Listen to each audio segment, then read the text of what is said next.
Welcome to History Moment at Lawnside Historical Society. I'm Shamel Jordan here with Manira Hicks. This history moment will focus on churches. We will provide a little history and a couple memories of churches in Lawnside. We invite you to share memories too.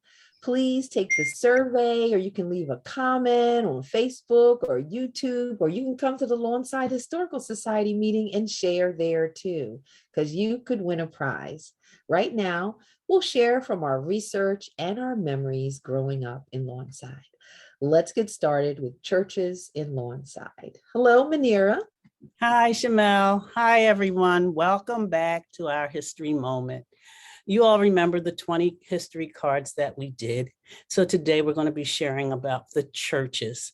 I'm going to be talking about, first of all, Mount Pisgah AME Church, which was built in 1792, First Methodist Church. Richard Allen led the movement to become independent.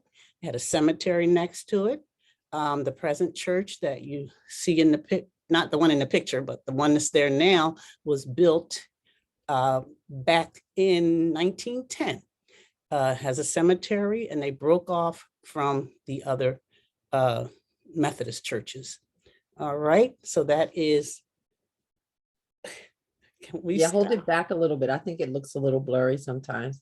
Okay. Nice, thank you. We could see it. Okay, that's good. Mount Pisgah AME Church. And we also talked about Mount Zion Church. Now, Mount Zion broke off from, it looks blurry, from Mount Pisgah back in 1825. It's listed as a historical site through the Methodist Church. It was started by a preacher named Mr. Joseph Jennings in 1828. They got the tract of land and built a new church on Davis Road. Okay, so that is Mount Zion Church. And then we have Grace Temple. Grace Temple was on Goodins Hill. They started with tent services in 1911, and in 1923, they built their first church. The church had a fire. Many places came out to help out. All the surrounding towns came out to help out.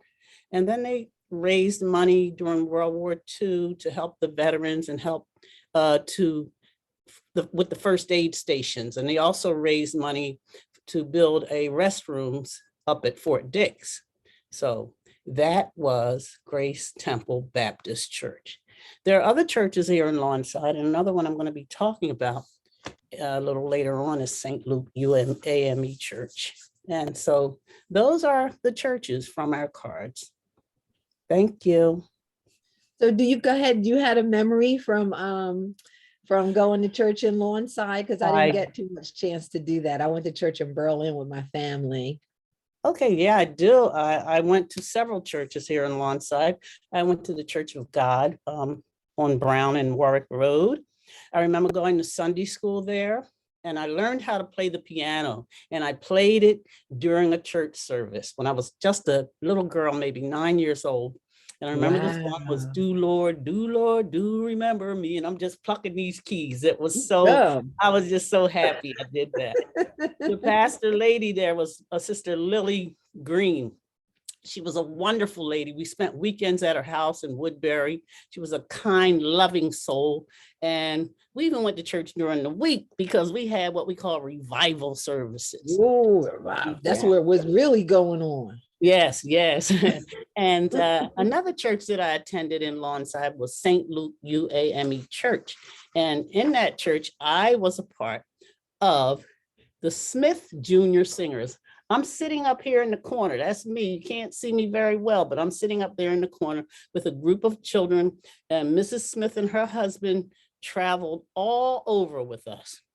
We had two amazing singers, Sheila Wilmer, Kathy Jefferson. They would rock the house with the song, "Ride on King Jesus." And we would be marching in, and the people would stand up and clap for us. And Miss Smith and her husband were very patient with us young people, because trust me, we really tried their patience. But we enjoyed so much being a part of the Smith Junior Singers at St. Luke UAME Church. And those are Thank my you. memories of the churches here in Lawnside. Thank you, thank you, thank you. Those are some of Manira's memories. And I'd like to now show you a little bit of research about one of the churches that she talked about, Grace Temple. So let's take a look at what I was able to find, just a few things about Grace Temple. And so here in 1923, they're talking about Baptist folks to have a new church. So like Manira said, Grace Temple was meeting since 1911 in tent services. But here they are in 1923 having a groundbreaking for their new building, and several lodges are coming out. And also it says that, you know, in addition to the lodges, there's going to be the Lawnside Band. Anybody know about this Lawnside Band? I need to learn more about them. And then sadly, in 1928, Reverend J.W. Wilson had to run into the church to save the Bibles from the fire.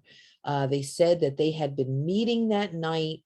They left the church around 10 o'clock.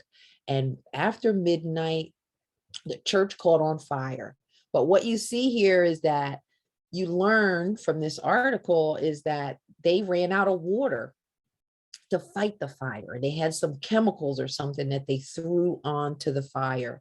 Look at all these towns: Magnolia, Summerdale, Stratford, Almanesson, Woodcrest, Runnymede, Belmar, Barrington, Haddon Heights, all came to help with this fire. They're saying that they were, you know, crowding the street, that some of the trucks couldn't even get close enough so that they could get their chemicals on it.